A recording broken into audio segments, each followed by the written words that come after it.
2020 hari Ahad. Dan untuk edisi hari Ahad, seperti biasa, kita akan bersama-sama dengan tetamu kita di Radio Malaysia Terengganu FM. Tidak asing lagi bersama yang berbahagia Ustaz Wan Junaidi Wan Jaafar, dan pastinya akan memperkatakan menerusi kitab idaman penuntut berkenaan kalau saya tulis di live Facebook Terengganu FM bahagian yang ke-6, sambungan selepas 15 hari bulan 3, itu yang terakhir. Baik, tanpa melengahkan masa, kita bersama-sama dengan Ustaz Wan. Assalamualaikum. Waalaikumsalam warahmatullahi wabarakatuh. Selamat petang Ustaz. Lama dah, orang kata cuti panjang lah sebelum ni. Dekat-dekat 3 bulan. Dekat-dekat 3 bulan. Kalau tengok hari ini, hari yang ke-82. Dan yang last kali Ustaz mencurahkan ilmu di Terengganu FM 15 hari bulan 3. Okey, dan pastinya untuk minggu ini, permulaan untuk bulan Jun ini, kita sambung bahagian yang ke-6, iaitu di bawah istinja Ustaz ya. Untuk istinja. Silakan Ustaz untuk permulaan. Allahumma salli ala sayyidina Muhammad wa ala ali sayyidina Muhammad. Assalamualaikum warahmatullahi wabarakatuh. Alhamdulillahi rabbil alamin. Wassalatu wassalamu ala sayyidil mursalin wa ala alihi wa sahbihi ajma'in. Rabbi syrah li sadri wa yassir li amri wahlul 'uqdatam min lisani yafqahu qawli. Subhanaka la ilma lana illa ma 'allamtana innaka antal alimul hakim. Wala hawla wala quwwata illa billahil aliyyil azim. Terima kasih kepada DJ Cuain dan kepada sidang pendengar Selok Nurani. Mudah-mudahan sama-sama kita dikurniakan oleh Allah Subhanahu wa taala ilmu yang bermanfaat. Jadi insya-Allah segmen petang ni akan menyambung tajuk istinja. Ya, baik. Yang mana sebagaimana yang Cuain sebut tadi, hampir 3 bulan. Jadi nak sambung balik berkaitan dengan tajuk istinja ni, dia kena undur balik daripada hak permulaan. Tapi sebelum daripada undur balik huraian tu, baik tengok dulu hak dalam kitab. Kita ambil dalam kitab dahulu. Kalaulah hak kitab idaman penuntut, kalau hak edisi Jawi muka surat 15 bayang kelima daripada bawah. Kalau edisi Rumi, versi Rumi muka surat 6 bagi atas sekali. Bagi atas sekali. Okey. Ini saya baca sikit Ustaz Bismillahirrahmanirrahim. Bercebok dengan batu atau seumpamanya itu mengandungi beberapa syarat. A. Najis yang keluar itu masih basah, belum kering. B. Tiada berpindah atau meleleh daripada kawasannya, iaitu papan punggung yang bertangkup ketika berdiri atau daripada kawasan kepala zakarnya. Dan C. Tiada kena najis lain pada tempat yang najis itu, demikian juga cecair yang lain sekalipun suci. Dan jika tiada syarat-syarat ini, tentulah bercebok itu dengan air tidaklah boleh dengan batu atau seumpamanya lagi. Jadi pembicaraan ni masuk kepada syarat istinja dengan batu. Dia sebut bercebok. Bercebok ni kira bahasa buku, bahasa buku bercebok. Kalau kita kok istinja. Istinja ni kalau kita sebut pasal kapung kok, dia kata basuh berak, basuh kencing. Dia kalau sebut basuh berak, basuh kencing ni, kalau awak cakap kapung tu bolehlah, tapi dari segi makna yang sebenar tak betul. Sebab kalau sebut kata basuh, maknanya menggunakan air. Walaha istinja, tidak syarat menggunakan air. Air pun boleh, batu pun boleh, kertas tisu pun boleh. Jadi kalau terjemah istinja dengan membasuh, dia kurang tepat sedikit lah. Sebab itulah kalau kita tengok kepada pembicaraan najis yang terdahulu, kemudian cara menyucikan najis, tiba-tiba istinja ni dia letak di tajuk yang asing. Kenapa diasingkan? Sebab persoalan basuh najis, alatnya adalah air. Adapun istinja, alatnya air, batu pun boleh juga, bukan air saja. Sebab tu dia tajuk suku antara menyucikan najis dengan istinja. Jadi kalau istinja sebut kata basuh, berok, kencing, kurang tepat lah. Tapi bahasa harian kita basuh lah, Dok. Bahasa harian kalau kampung lah. Kalau bahasa harian kampung. Tapi kalau kita ngaji ni, istinja lah. Detail dia istinja lah. Istinja dengan makna membersihkan najis yang keluar daripada kubur ataupun dubur dengan air ataupun batu. Itu dipanggil istinja. Sebab kalau sebut kata basuh, faham kita air. Basuh. Nak pakai batu ataupun kertas tisu, nanti tak ada air lah baru boleh. Tak betul gitu. Walaupun air banyak sekalipun, walaupun tepi laut sekalipun, itu ayat kitab lah. Dia kata walaupun tepi laut. Kalau kita walaupun tepi batang pahit sekalipun, diharuskan kita istinja dengan tisu. Dibenarkan, syarat membenarkan. Baik. Dan bukan kata kita boleh pergi ke mana-mana lah selepas daripada istinja menggunakan tisu. Bukan kata pergi ke mana-mana, sembahyang pun sah. Kita istinja dengan tisu. Jadi kadang-kadang ini ilmu syariat belaka, yang mana terkadang kita agak kurang sedikit lah. Sekolah dulu belajar macam mana tak tahulah. Mungkin sekolah pun cerita istinja dengan tisu dengan batu ni, cuma kita dok duli mana ke warna main ke warna masa belajar tak tahulah. Jadi akhirnya orang faham tisu boleh tak ada air. Tak ada air, wajib istinja dengan tisu. Hak kata dia haruskan istinja tisu ni walaupun air banyak sekalipun. Kemudian dia sama ada menggunakan air, sama ada menggunakan tisu. Air saja biasa kita buat boleh, tisu saja pun boleh, tetapi pembicaraan hak 15 bulan 3 tu, tu hak afdal istinja adalah pakai dua. Yang pertama pakai kertas tisu dulu, habis dia punya ain najis, tinggal hanya kesan-kesan najis sahaja, kemudian disusuli dengan air. Tu hak nombor 1, hak paling afdal sekali. Jadi kalau orang kita ni banyak menggunakan air semata-mata, tak ada menggunakan tisu, itu bukan hak afdal, bukan hak nombor 1. Itu hak nombor 2. Hak nombor 1-nya tisu diiringi air. Air saja, tu nombor 2. Tisu saja, tu nombor 3. Dia ada 3 pilihan. Bukan 3 nombor. Hak ni hak paling afdal. Hak ni hak nombor 2. Hak ni hak nombor 3. ABC 1 2 3. Tapi hak nombor 3 ni pun sah dah semayang kitanya. Boleh dah kita nak semayangnya. Tapi hak paling comel, guna tisu. Tisu tu akan menghilangkan dia punya air najis. Tinggal dia punya bekas-bekas. Bekas ni bau ke termasuklah. Jadi air yang menghilangkan bekas tu. Tu hak nombor 1. Sebab kalau kita terus menggunakan air, dalam keadaan kita basuh dengan air tu akan turun bersekali dengan air najis. Zat najis tu. Tokor tahi itu. Air tu kadang-kadang akan menimbul keraguan ke dalam hati kita. Sebab air tu akan jatuh. Mengecik-mengecik, kita rasa macam kena dia. Macam-macam dia akan timbul keraguan. Tapi kalaulah kita air najis kita sudah hilangkan dengan tisu, yang ada hanyalah kesan-kesan saja. Bila menggunakan air, dia tak ada campur hak tu. Jadi keraguan di hati kita tu akan hilang, akan kurang keraguan. Jadi air yang kita gunakan sedikit. Takkan dia banyak sebab tak kita hanya nak, sebab kita hanya nak menghilangkan bekas-bekas dia je. Tapi bekas lepas kita sapu dah dengan tisu. Bila bekas sahaja, air pun sikit, keraguan di hati kita pun kurang, keraguan pun tak ada. Itu waktu hak nombor 1, menggunakan tisu kemudian diiringi dengan air. Kemudian nombor air saja tu nombor 2, tisu saja nombor 3. Kemudian kita menggunakan tisu kemudian diiringi dengan air.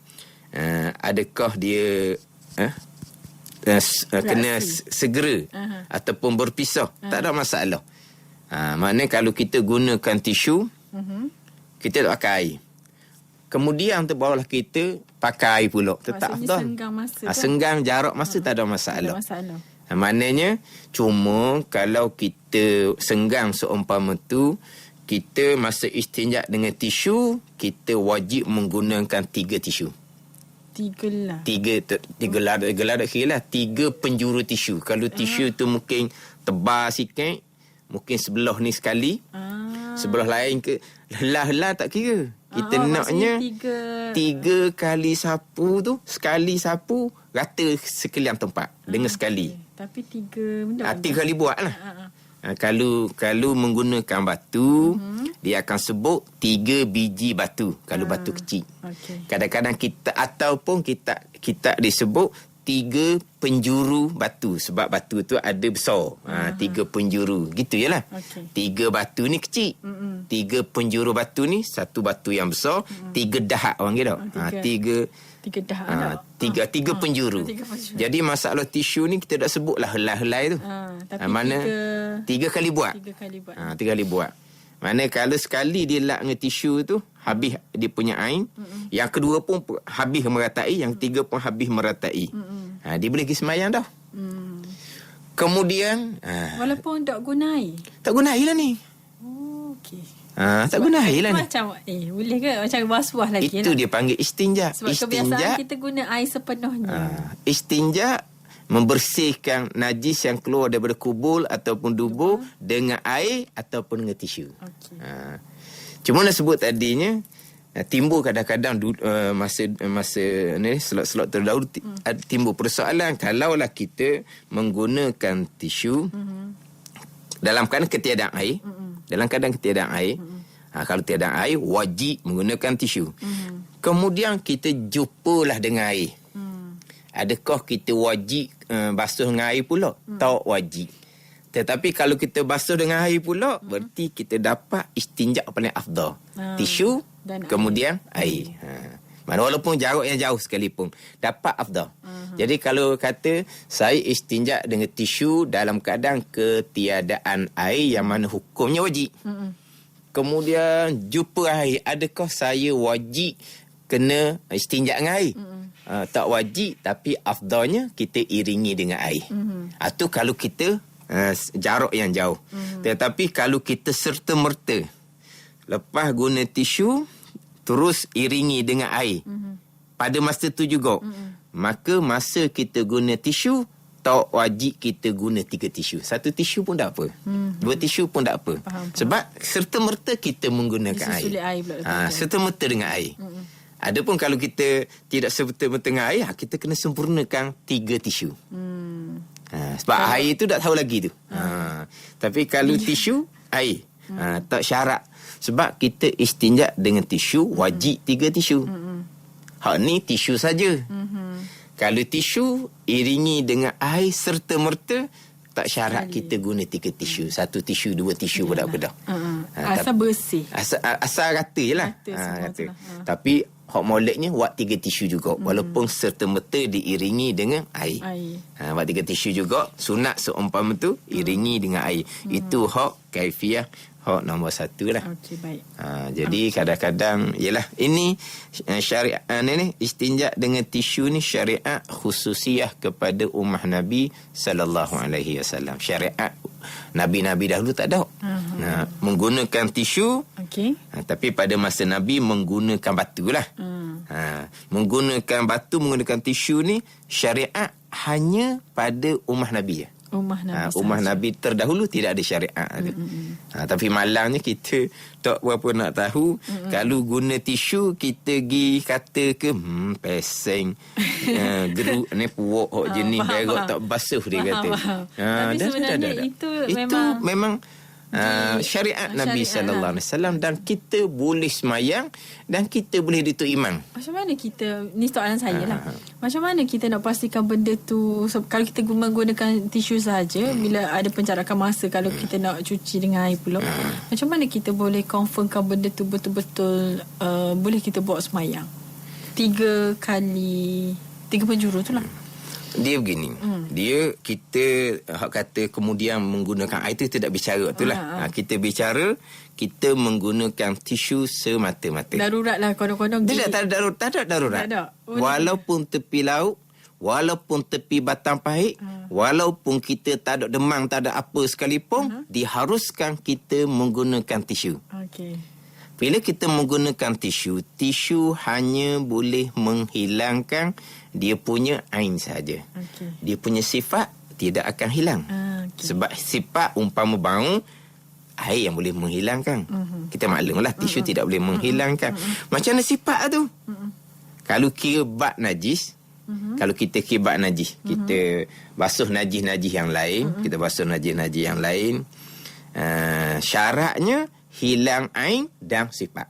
Macam contoh kita basuh najis atas latar, kita basuh najis di pakaian, kita basuh najis kena di tubuh kita, kita wajib menghilangkan ain tokoh najis itu serta dengan sifat. Sama ada bau, rasa ataupun warna. Wajib menghilangkan sifat. Itu hak basuh najis lain. Istinja dengan batu hanya sekadar hilangkan ain dia sahaja. Sifat takkan hilang. Sebab tu dalam kitab Idaman Penuntut yang saya baca terdahulunya, istinja dengan tisu ni sekira-kira hilang ain dia. Dalam kitab ni sebut sekira-kira bersih dengan dia, yakni hilang ain najis. Hilang ain saja. Berarti sifat tidak akan hilang. Sifat dia tetap kekal. Ada di situ. Lepas tu macam mana semayang? Dimaafkan, sah semayang. Okey. Sah semayang. Ini kalau kita tengok pada mereka yang mungkin sakit, yang memang perlu menggunakan, dia tak ada khusus Ustaz, wet tissue ke tisu Tisu basah. Saya ada simpan soalan 8 hari bulan 3. Selok terakhir 15 bulan 3 bahagian kelima. Ketika bahagian yang keempat 8 bulan 3 ada 2 soalan hak berkaitan dengan tisu basah. Tisu basah. Tapi masa tu tengah fokus kepada tajuk ni. Jadi saya sebutlah, insya-Allah saya akan cerita semula. Masuk hak 15 bulan 3, insya-Allah saya akan jawab soalan hak 8 bulan 3 tu. Sampai ke habis saya ada buat catatan, insya-Allah hak soalan tu saya akan jawab minggu depan. Minggu depan. Minggu depan tu PKP jeng habis. Gitu. You nak tangguh sampai pagi ni lah. Lepas tu yang bertanya tu saya tulis lagi nama dia ni. Isyamuddin Mansur, 8 bulan 3 dengan Muhammad Faiz, Kapung Lerek Tepuh. Sebab ni yang bertanya ni pun ada lebih kurang ada juga soalan dia ni. Soalan macam mana? Dia kata Nur Azlin Kamarudin ni, dia kata apa... dia duduk alik ning soalan. Biasa duduk alik ning. Ya ke? Budak boleh tengok juga. Sama tak? Bismillahirrahmanirrahim. Setakat. Boleh dah? Okey, dia kata ni Ustaz adakah apa-apa jenis tisu yang khas? Lebih kurang lah koknya. Saya pernah dengar ada yang ngajar tisu nipis tidak sah sebab takut tisu bocor. Alasan yang diberi, apakah benar perkara ini? Ni betul. Soalan lain tak ada dah. Sebelum tu. Kejap dah. Ini solat Jumaat. Solat Jumaat fardu ke atas lelaki. Tu ceritanya buat Jumaat. Setakat ini je dulu. Ini dulu. Jenis tisu. Dia tak timbul masalah tisu tu nipis ke tebal. Dia janji alat yang digunakan untuk ganti batu tu benda yang keras. Jadi tisu tu keras lah. Cuma kalau nipis takut jadi bocor, najis tu akan berpindah ke tangan kita. Maka bila najis berpindah ke tangan, tak boleh pakai tisu dah. Dia wajib menggunakan air. Tisu hanya najis yang berada di tempat keluar. Kalau contoh kita pegang tisu tu, najis tu terkena tangan kita. Tu tak boleh dah. Tangan tu wajib basuh air dah. Kena bercuci dengan air lah. Sebab tu dia sekarang ni istinja dengan tisunya najis yang keluar, najis hak pada tempat keluar. Sebab tu kalau lah air kencing kena kaki, tak boleh pakai tisu. Tu wajib menggunakan air. Dia hanya tempat keluar sahaja. Jadi berkaitan dengan tisu basah ni, hari ni sempat kedok dah tahu ni. Ni pukul 6.33. Sebab sekarang tak masuk lagi kepada syarat ni. Okey. Syarat untuk istinja dengan tisu ni. Kalau tadi soalan Jumaat dia soalan apa? Soalan Jumaat ni dia kata, ni Muhammad Nazri katanya, Assalamualaikum. Sebagaimana kita maklum, hukum solat Jumaat adalah fardu ain ke atas lelaki. Dalam tempoh PKP sekarang, apakah hukum tidak solat Jumaat lebih 3 kali? Kita tidak Jumaat lebih kurang 10 minggu. Bukan 10 minggu, 12 minggu, 13 minggu. Ya ke? Okey. Ini soalan berkenaan solat Jumaat lah. Okay. Kita baca roh kitab kita ni, kalau sempat kita jawab. Dia persoalan di situ, persoalan 3 kali. 3 kali untuk semai Jumaat. Jadi sama baliklah berkaitan dengan soalan tisu basah. InsyaAllah saya akan cerita baliklah. Termasuk soalan 8 bulan 3 Syamuddin Mansur dan juga Muhammad Faiz. Jadi baca kitab tadi ni, kita nak istinja dengan tisu dengan batu, dia ada beberapa syarat. Yang pertama, najis yang keluar tu masih lagi basah. Kalau kita lama sikit, kita ni kering dah, barulah kita nak istinja, wajib menggunakan air. Tak boleh pakai tisu dah. Jadi syarat pertama, najis yang keluar tu masih lagi basah. Syarat yang kedua, najis tu tidak berpindah atau meleleh daripada kawasannya, iaitu papan punggung yang bertangkuk 3 berdiri atau daripada kawasan kepala zakarnya. Jadi gini. Jadi najis tu berada di tempat tu. Kalau sudah berpindah macam tadi, kata kena kaki, wajib menggunakan air. Ataupun dia meleleh. Dia meleleh ni keluar daripada kawasan dia. Mana kawasan dia ni? Kawasan dia papan punggung yang bertangkuk 3 berdiri. Dia bila buang air besar contohnya, dia kalau lah kata sakit perut. Jadi dia agak cair dan dia meleleh keluar daripada kawasan tempat keluar, tempat bertangkuk masa berdiri. Maka tak boleh pakai tisu dah. Wajib guna air. Wajib guna air. Jadi kalau kata buang besar ni biasa-biasa tu. Hak tu bolehlah menggunakan tisu. Cuma slot yang terakhir 15 bulan 3 tu saya ada sebut berkaitan dengan orang qada hajah atas tandas hak tinggi. Atas tandas hak tinggi. Jadi dia tidak mencangkung atas 2 kaki macam tandas rendah. Kalau dia duduk atas tandas rendah, dia mencangkung atas 2 kaki, najis akan keluar straight. Tetapi kalaulah dia duduk atas tandas tinggi tu, jadi rapat. Rapat ni kadang-kadang kalau orang tu gemuk, daging punggung dia banyak, ketika dia buang besar tu, najis tu akan keluar dan akan kena di punggung dia luar kena. Sebab dia tutup situ tu. Kalau seumpama tak boleh pakai tisu dah. Wajib pakai air. Wajib pakai air. Faham tak ni? Tapi kalau duduk atas tanah bawah tu okeylah. Dia jangan keluar daripada kawasan tempat najis tu. Kemudian syarat dia laginya tak kena najis yang lain. Ataupun kena benda lain. Benda lain tu walaupun suci sekalipun. Dia begini. Dia kita katalah dia buang besar kalau zaman-zaman dulu kadang-kadang tepi-tepi sungai gitu je. Kalau zaman-zaman dulu. Jadi bila dia qada hajah di atas sungai, najis tu jatuh kemudian mengercik air ke atas. Kena tempat keluar najis maka sudah bercampur dengan air. Maksudnya air sungai tu. Yalah, maksudnya kena papan punggung kita. Tak boleh dah nak istinja dengan tisu. Wajib menggunakan air. Jadi dia tak boleh ada benda yang lain. Walaupun campuran tak boleh ada. Tak boleh kena contoh air tadi. Ngecik tadi. Sama juga. Sekarang ni jadi kena benda lain ni mari daripada basah yang ada di tisu. Faham tak ni? Saya faham. Sebab bila kita pakai tisu basah, berarti di tempat najis sudah kena. Ni tiada kena. Kena mengenai itulah. Jadi kalau kita pakai tisu basah, berarti di tempat najis tu sudah kena benda lain, iaitu campuran air.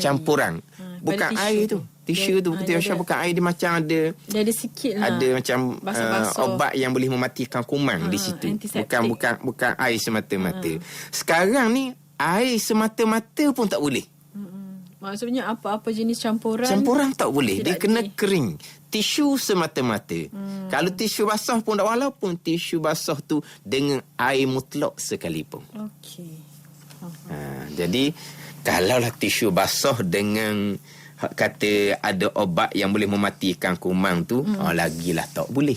Kalau gini dimulakan dengan tisu biasa dulu. Dia menggunakan tisu biasa dulu. Tisu kering biasanya, tisu biasa 3 penjuru. Lepas pada tu dia susuli dengan tempat yang telah kita istinja dengan tisu pun sama. Dia tak boleh kena benda lain. Tak boleh kena benda lain cepatlah. Kalau kena benda lain, wajib kena basuh dengan air. Kecuali ia disusuli dengan air. Air lainlah kalau air mutlak tu. Ni kalau kena benda lain. Dia cuma dimaafkan apa ni? Kalaulah kata kita istinja dengan tisu, kemudian jadi basuh situ sebab kerana kita peluh. Itu dimaafkan. Sebab air peluh tak dapat nak elok. Air peluh tak dapat nak elok. Sebab tu kalau istinja dengan tisu, clear dah. Kita pergi ambil air pula setuh situ, kita wajib kena hilangkan sifat yang ada situ. Sebab dia sudah campur dengan air. Campur dengan air je, kena selesai. Biar hilang dia punya sifat-sifat. Sifat dia tu. Cuma dia masalah kata soalan Muhammad Faiz tu berkaitan dia jaga mak dia uzur. Tu cerita lain lah tu pula sebab dia ada pula kita kata oleh kerana kesukaran untuk angkat kerana terlantar nak basuh betul benar tak boleh. Lepas tu nak buat macam mana, dia ada hak kelonggaran, kaedah dia ada. Macam di hospital hak terlantar memang dia tidak ada air. Memang hak petugas tu hanya menggunakan tisu basah sepenuhnya. Hak tu bab lain pula bicara. Kalau dalam keadaan kita tersepit, itu bicara bab lain. Ni kita bicara dalam keadaan normal biasa. Normal biasa. Hak tak ada keuzuran apa-apa, bukan kata kesukaran untuk pergi ke tandas ke, tidak ada. Maknanya guna air, guna tisu yang tidak bercampur dengan apa-apa tu. Tapi bila dalam keadaan kesempitan, oleh kerana nak menyucikan najis tu dengan air, nak menggunakan tisu, orang terlantar memang tak boleh. Sebab orang terlantar qada hajatnya dalam paper. Jadi najisnya adakah berada di tempat keluar? Najis sudah merata-rata dah. Lepas tu wajib menggunakan air. Kalaupun terlantar, wajib menggunakan air sebab nak guna tisu sudah tak cukup syarat. Sebab najis sudah berpindah. Najis bukan berada di tempat keluar. Wajib menggunakan air. Tiba-tiba nak guna air, kesukaran. Barulah cerita pula. Ada kaedah dia pula tu. Tu insya-Allah minggu hadapan lah. Itu insya-Allah minggu hadapan. Sebab mungkin panjang sikit nak cerita bab tisu basah. Nak cerita bab macam mana kita nak buat orang yang terlantar. Tapi ni lebih soalan pada orang yang sakit ni Ustaz. Macam Nurlela Ahmad, dia kata orang yang uzur setelah berwuduk dan memakai pampers setelah masuk waktu sedang solat keluar najis. Adakah orang sakit itu kena mengulang wuduk dan solatnya? Dia sudah siap belaka. Masalah keluar najis tu keluar sudah seligah belaka dah semayang. Lepas tu mana ni comel dah lah, mandi basuh apa semua dah ni. Tapi dalam sembahyang dia keluar najis. Adakah orang sakit tu kena mengulangi solat dia, wuduk dan solat? Kita maklumlah bila keluar salah satu dulu jalan, wuduk batal. Tu bab lain tu. Tu dia tak ada cerita masalah kita nak istinja tu. Cerita masalahnya molek comel-comel tiba-tiba keluar tahi. Sama macam kentut lah. Sama je tapi batal wuduk. Kena berwuduk balik lah. Kena basuh balik najis, kena berwuduk, kena semai semula. Okey. Kalau kamar haji ni, dia kata maksudnya alat atau bahan yang digunakan untuk istinja syaratnya kering. Selain syarat kasab, bukan makanan dan lain-lain. Begitu ke Ustaz? Dia sekarang ni syarat dia kasab. Kasab kerah-kerah lah. Kasab kata kenapa? Kasab orang kata. Dia benda yang boleh menghilangkan. Boleh menghilangkan ain. Kalau macam tisu boleh menghilangkan ain. Kalau Ketah tengok ada ketah licin, tak boleh. Sebab dia licin, tidak boleh menghilangkan ain. Cuma orang kata kering ni, masalahnya tak mui ada benda lain bersentuh di tempat najis tu. Ada benda lain bersentuh tempat najis, maka tak boleh pakai lah dia punya tisu tu. Sehingga kan kalau batu tu basah, kita pun ambil batu basah, kita pun istinja. Sekarang ni batu okey. Tapi apabila basah di batu menyebabkan di tempat najis keluar sudah didatangi oleh benda asing. Walaupun benda suci sekalipun, iaitu air. Maka wajib bersih. Pakai air dah. Tak boleh pakai dah tisu. Dia gitu. Okey. Selain syarat kasat bukan makanan dan lain-lain. Okey. Dia tak ambil campur dengan benda lain di tempat keluar. Maksudnya kalau batu biarlah kering betul-betul, tisu biar tisu kering betul-betul. Sebab dia tak ambil ada tadilah takut ada datang benda asing kena di tempat najis tu. Okey, itu dia berkenaan dengan soalan-soalan yang diajukan oleh sahabat-sahabat kita. Terima kasih pada yang menonton. Kalau ada lagi persoalan berkenaan dengan istinja ni saya, anda boleh terus ke live Facebook kami ataupun terus ke WhatsApp kami di 0103446632. Mungkin hari ini ada yang masih lagi kata mungkin tak ada ustaz lagi kot. Hari dah bermula Jun ni dah ada dah. Ini berhubung masjid yang sudah buka. Okey. Masjid surau lagi dia. Ini yang semasa lah ni. Sekarang ini ramai di kalangan orang-orang agama dan juga orang awam melontarkan pandangan dan hujah-hujah agar masjid surau dibuka semula. Apa pandangan ustaz berkaitan perkara ini? Ini yang umum lah, yang sedang berlaku sekarang. Jadi kira-kira kita ni istinja kita berhenti dulu, kita masuk di tajuk adab buang air. Kita masuk adab.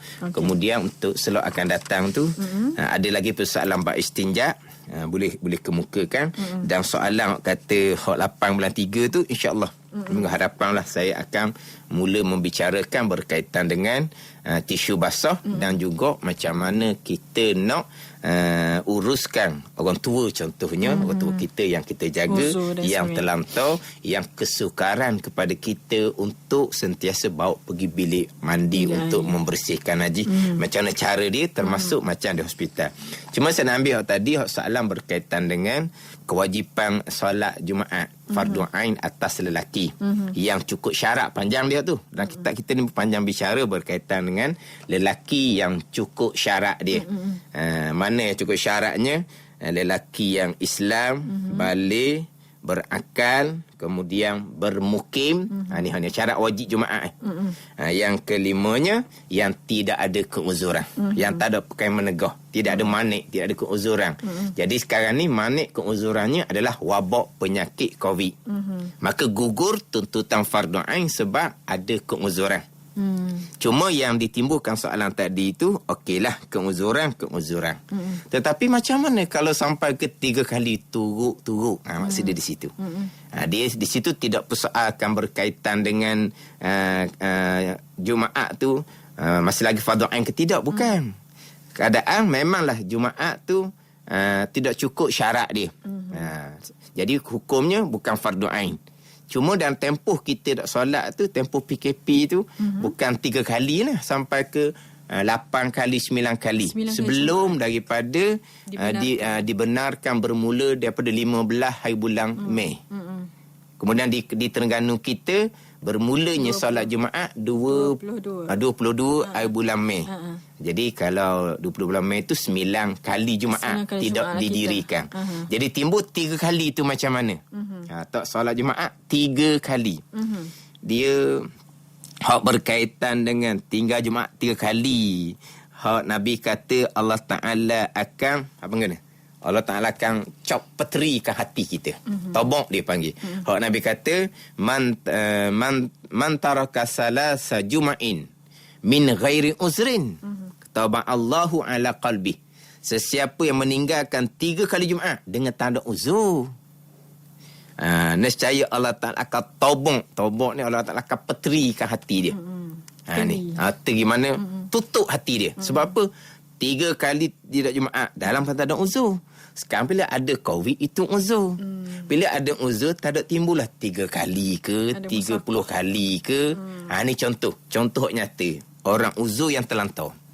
Dia lelaki balik berakal, bermukim, bermustatim di kampung tu, tapi dia terlantau.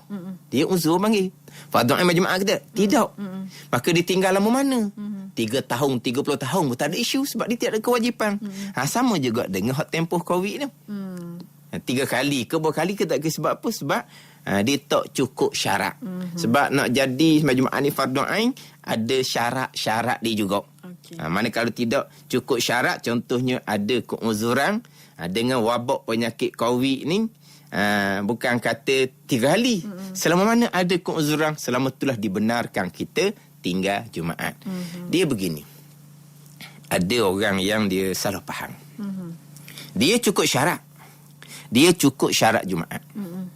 Tapi dia buat pesen perangai mana? Dia tinggal Jumaat 2 minggu.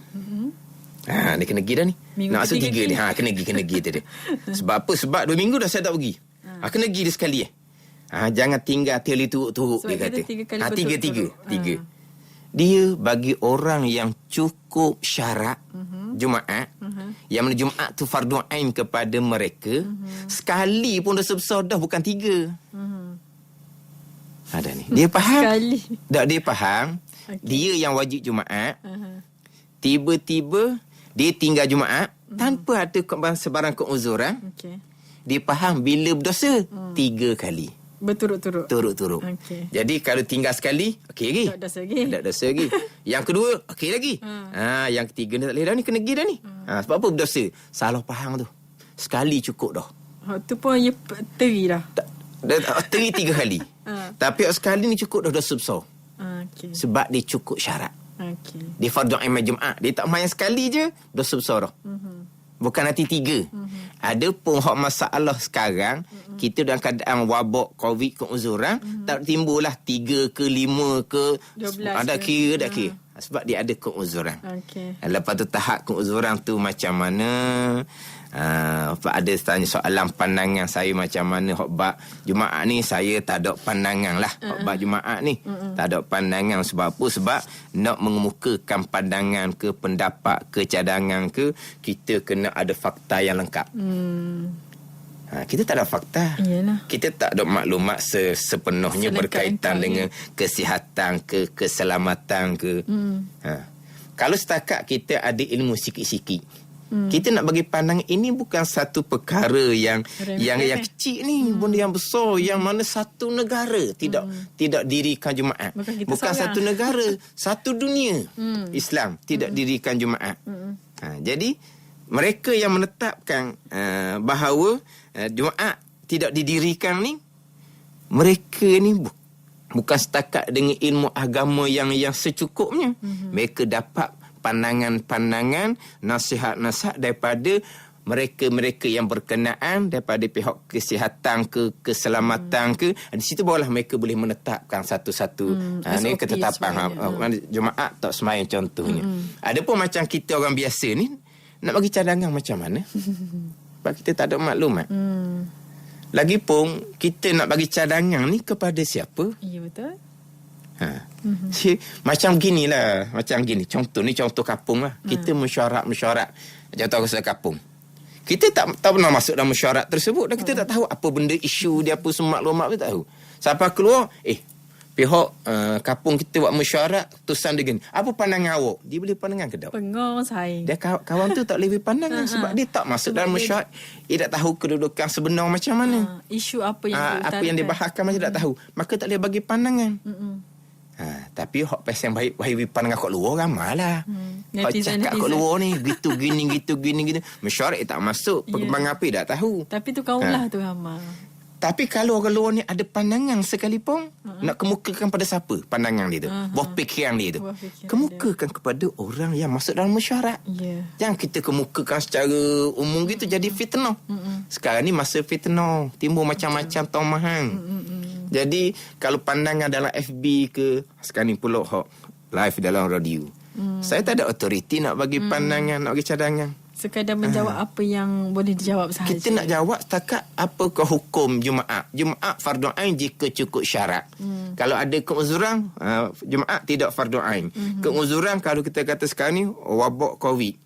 Dah uzur macam mana dah, kita tempat kita hijau dah kan. Kita dah Selamat tahu. belaka dah. Kalau tempat kita hijau, selamat belaka dah, tak ada dah penyakit, kenapa masih lagi ada penjarakan? Kenapa SOP perlu dipatuhi lagi? Kenapa SOP masih lagi perlu dipatuhi? Kedai-kedai makan. Tak apalah kedai makan tu. Jadi cuma pelanggan kurang lah. Tapi kalau kita main Jumaat, main Jumaat, masih lagi ada renggang 1 meter. Dah kalau tak ada dah. Berenggang buat apa lagi? Sunnah kan rapatkan sah. Makna di situ kenapa?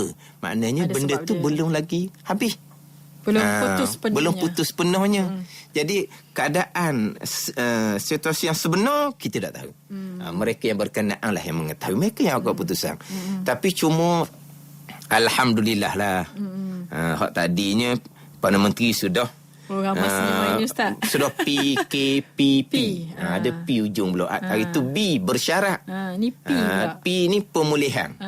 Rentah negeri pun boleh dah. Ramai senyum dah ni. Maknanya bahagian aktiviti agama telah dibenarkan. Semaya raya ke Raya Haji. Raya Haji ni bukan raya puasa. Ibadah korban tapi ikut SOP. Semaya jemaah pun kemudian mengikut pula bilangannya tidak dihadkan. Mengikut ruang masjid tu sendiri. Itu hak keputusan negeri. Hak pusat.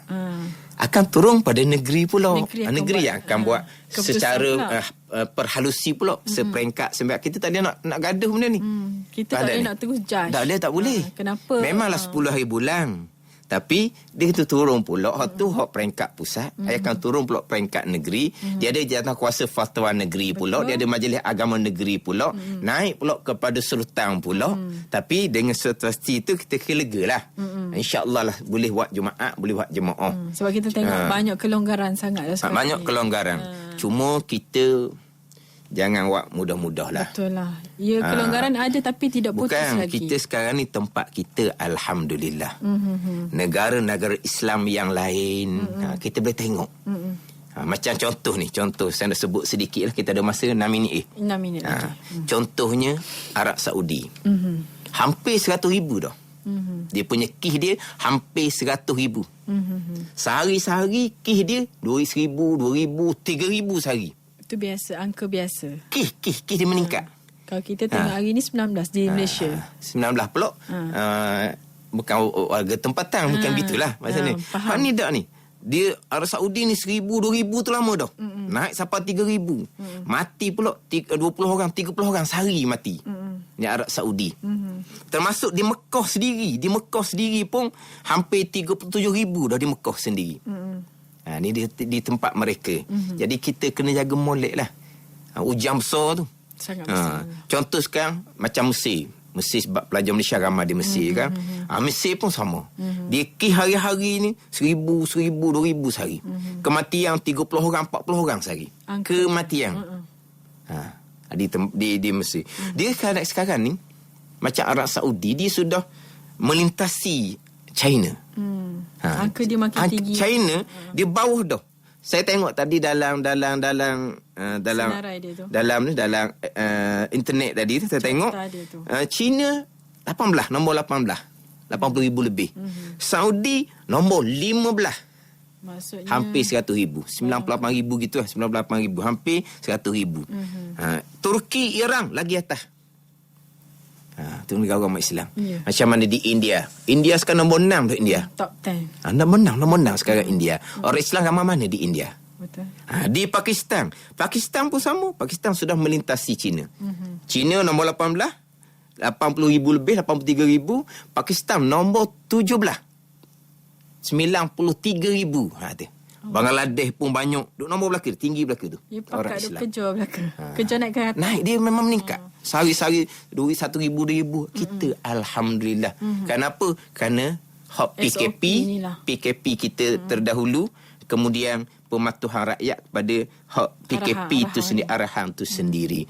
Sebab itulah kita turutlah sebagaimana ditetapkan oleh pihak berkuasa. Dibagi kelonggaran, dibagi pula secara berperingkat. Kita terima, tak usah banyak pandangan lah. Kita bukan nak menyekap, kita bercakap bagi buah fikiran, tapi di mana kita nak bercakap? Adakah dalam FB? Kemudian orang ni kata gini, orang ni kata pun dia balas pula sama dia. Oh begitu gini, begitu gini. Dan bukan masalah apa, masalahnya kita sama-sama dak tahu kisah. Kita dak balas bawah. Bukan kata siapa kalau gitu ayat tak boleh berfikir ya. Boleh berfikir, tapi di manakah kita nak lontarkan buah fikiran pandangan kita tu. Sebab kita sekarang suasana fitnah, ujian yang besar sekarang ni. Kata lebih baik diam daripada kita banyak bersuara. Tadi kan dia kata sekat pula. Yalah, tapi maknanya kita nak bersuara ke, kita perlu. kena tengok tempat mana. Kita nak cadang betul. Ustaz ada cadangan. Ada cadangan macam mana? Saya tak ada maklumat. Pandangan macam mana. Kemudian di mana pula saya nak kemukakan pandangan? Takkan saya nak kemukakan pandangan dalam radio, takkan saya nak kemukakan pandangan dalam FB. Saya terbuka gitu. Bukan tempat dia. Pandangan kalau kita kenal orang berkenaan, kita kenal ahli tangkuasa fatwa, jumpalah dengan dia. Kita berbincanglah dengan dia. Telefon ke, berjumpa ke. Kita orang Terengganu, berjumpa dengan ahli majlis Terengganu. Tambahan pula Menteri Agama pula orang Terengganu. Ada perkara yang kita wasrah puas hati, telefon direct lah kepada beliau. Kita tak payahlah duduk lontar dalam kapur dalam FB ni akan jadi mengelirukan orang ramai pula. Jadi nampak macam agama lambat sangat. Kalau pak makan awal sangat buka. Agama ni kemudian sangat. Kalau bak duit zakat cepat sangat jabat agama nak kutip duit zakat, duit orang. Duit zakat. Nak kutip duit orang ni cepat sangat jabat agama ni. Tapi kalau nak buka masjid awak semayang lambat Macam mana ni orang Islam ke tidak ke munafik ni? Masalahnya yang kata tu pergi sejid tak? Dan gitulah, mudah-mudahan dia biasanya hak timbul ni orang pergi sejid lah. Ada orang pergi sejid ataupun orang yang tak pergi sejid tetapi dia jadi rindu pada masjid. Sebab setengah orang ketika nikmat tu ada, dia tak peduli. Dia tak guna. Masjid terbuka, dia tak peduli. Bila Tuhan tarik nikmat, masjid tutup, mungkin dia mari takut dah. Mari rindu mungkin lah. Tapi betul orang kata tak, masa ada awak tak tahu. Mungkin dia kita boleh kata dia pun tak pergi masjid, tak boleh kata gitu. Orang masjid lah dianya. Kalau tak masjid pun dia memang cita di hati nak pergi masjid. Mudah-mudahan gitulah.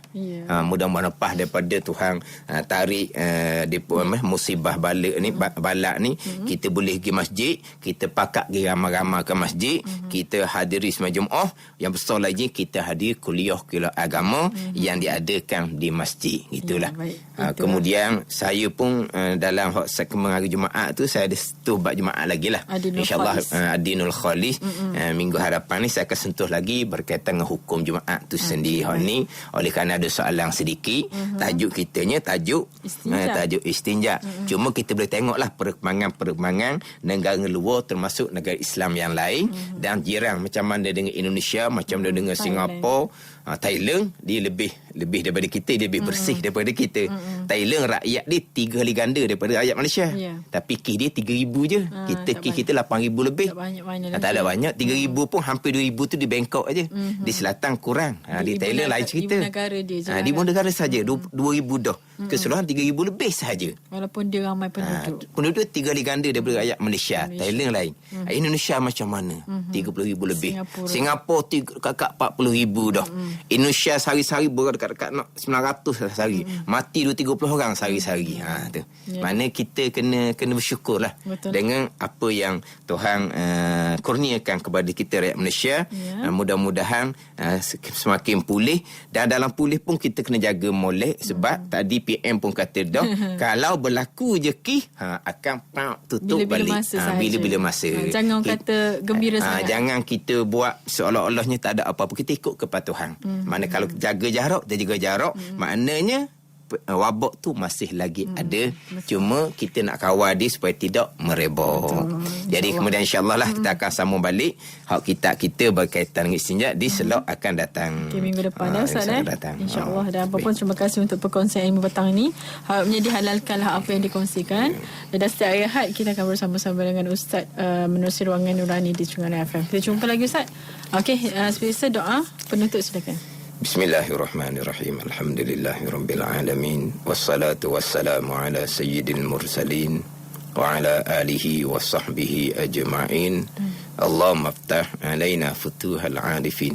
Allahumma allimna ilma aqdamin wa fahimna famasabikin warzuqna riqat talibin. Allahumma zidna ilman wa alhiqna bis salihin. Wa sallallahu ala sayyidina Muhammad wa ala alihi wa sahbihi wa sallam. Walhamdulillahi rabbil alamin. Wassalamualaikum warahmatullahi wabarakatuh. Baik, anda baru saja bersama-sama dengan yang berbagi Ustaz Wan Junaidi Wan Jaafar, Menerusi Nurani 69. Jam baru untuk waktu ini pukul 7.02 malam.